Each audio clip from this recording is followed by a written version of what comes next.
Hi, அனைவருக்கும் மாலை வணக்கம். யூடியூப் ஆரம்பித்து நிறைய வீடியோ போடணும்னு நினச்சேன். ஆனால் என்னுடைய வேலைப்பளு காரணமாக என்னால் நிறைய வீடியோ போட முடியல. ஆனால் இன்றைக்கி நான் வீடியோ போடணுன்ற ஒரு நோக்கம் என்னென்னா, நாளைக்கு எல்லாருக்கும் நீட் ரிசல்ட் வருது.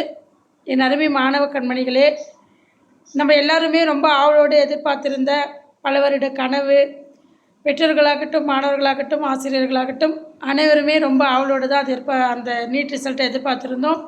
நாளைக்கு வரப்போகுது. அந்த நீட் ரிசல்ட்டு அந்த தேதி மட்டுமே உங்கள் வாழ்க்கையை முடிவு பண்ணிடாது. அந்த நாளைக்கு வர அந்த ஜூன் 14 என்கிற அந்த நீட் தேதி மட்டுமே உங்கள் வாழ்க்கையோட வெற்றியை முடிவு பண்ணிடாது. அதனால் நாளைக்கு நீங்கள் எதிர்பார்த்த மாதிரி மதிப்பெண் வந்தால் உங்கள் உழைப்புக்கு கிடைச்ச பாராட்டாக நினச்சி சந்தோஷப்படுங்க. ஒரு வேளை நீங்கள் எதிர்பார்த்த மாதிரி மார்க் வரல, மதிப்பெண் வரல அப்படின்னா தயவுசெய்து ஒரு ஒரு ஒரு வழியில் தடை வந்துச்சுன்னா நம்ம வழியை தான் மாற்றணும், இல்லைங்களா? நம்ம அந்த போகிற பாதையோட வழியை தான் மாற்றணுமே தவிர நம்மளோட கனவை அல்ல. அதனால் உங்கள் கனவை கைவிடாதீங்க, உங்களோட மனசை உடைய விடாதீங்க, எந்த விதமான தப்பான முடிவையும் யோசிக்காதீங்க. நீட் ரிசல்ட் வரும்போதே எங்களை மாதிரி ஆசிரியருக்கெல்லாம் பயமாக இருக்குது. ஏன்னா ரொம்ப ஒரு கோழைத்தனமான முடிவுகளை நோக்கி போகிறீங்க. அந்த மாதிரிலாம் எதுவுமே யோசிக்காதீங்க. ஏன்னா இந்த உலகத்தில் எது போனாலும் திரும்பி வந்துடுங்க.